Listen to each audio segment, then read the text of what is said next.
Di sebuah desa kecil yang terletak di pelukan pegunungan hijau nan sejuk, tinggallah seorang pria ganteng bernama Pak Ketut. Meski desa itu tak memiliki sawah seperti kebanyakan desa di Bali, Pak Ketut tetap hidup sebagai petani. Ia tidak memiliki tanah sendiri, tetapi dengan sabar dan penuh dedikasi, ia menggarap kebun milik tetangganya yang lebih berada. Kebun itu ditanami kopi, pisang, dan sedikit sayur mayur yang tumbuh subur di tanah pegunungan yang lembab dan kaya. Namun, yang membuat kehidupan Pak Ketut begitu unik bukan hanya kesederhanaannya, melainkan kehadiran para tamu istimewa yang rutin mengunjunginya, sekelompok sapi Bali jantan sakral, yang oleh warga desa disebut sapi due. Sapi-sapi ini tidak dimiliki siapapun.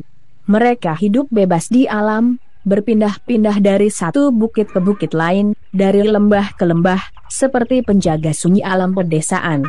Yang aneh, setiap beberapa hari sekali, sapi-sapi itu selalu datang ke kebun tempat Pak Ketut bekerja.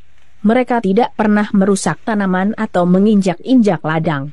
Sebaliknya, mereka berdiri diam di sekitar Pak Ketut, kadang duduk tenang sambil memamah rumput, seolah sedang menjaga atau menemani sang petani. Warga desa mulai memperhatikan kebiasaan aneh ini. Sapi due itu memilih Pak Ketut, kata seorang tetua desa suatu hari. Mungkin karena hati Pak Ketut bersih, mereka merasa damai di dekatnya.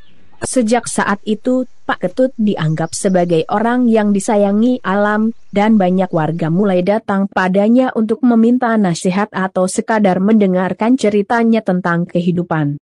Pak Ketut sendiri tak pernah merasa istimewa. Saya hanya bekerja dan bersyukur, katanya sambil tersenyum lembut. Namun, ia mengakui bahwa saat sapi-sapi itu datang, ia merasa seperti sedang ditemani oleh sahabat lama yang tak perlu banyak bicara. Pada suatu malam bulan purnama, salah satu sapi due datang lebih dekat dari biasanya, menundukkan kepalanya pada Pak Ketut. Dengan penuh kelembutan, Pak Ketut mengusap kepalanya, dan malam itu, warga desa melihat cahaya bulan memantul dengan indah di mata sang sapi.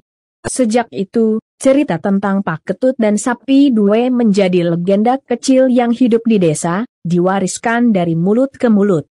Mereka percaya, selama Pak Ketut masih menjaga kebun dan menghormati alam, sapi-sapi sakral itu akan terus datang, membawa berkah dari gunung dan kedamaian yang tak bisa dijelaskan dengan kata-kata. Yang sama, di bawah pohon besar yang rindang.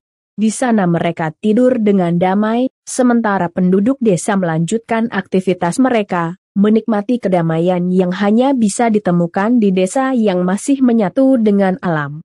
Desa Tambakan memang tidak hanya kaya akan keindahan alam, tetapi juga kaya akan nilai-nilai kehidupan yang menghormati alam dan segala makhluk yang hidup di dalamnya.